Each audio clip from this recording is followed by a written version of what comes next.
how to make image full width in Elementor. So I have my Elementor website right here. I'll click on edit with Elementor and I'll just show you how we can quickly do this.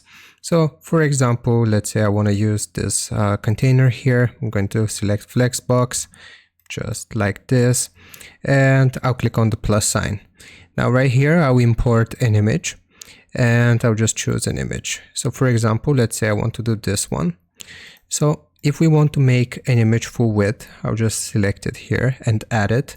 Then what we have to do is find the image itself, and then we have to click on these 6 dots here to edit the container itself.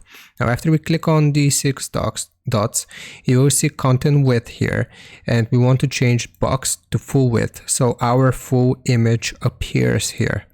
And also if you have a stretch section here or option, we want to toggle this on, but for me this is not available, but basically this is how you make it full width. Hope this helps you out. Leave a like and sub, and I'll see you next time.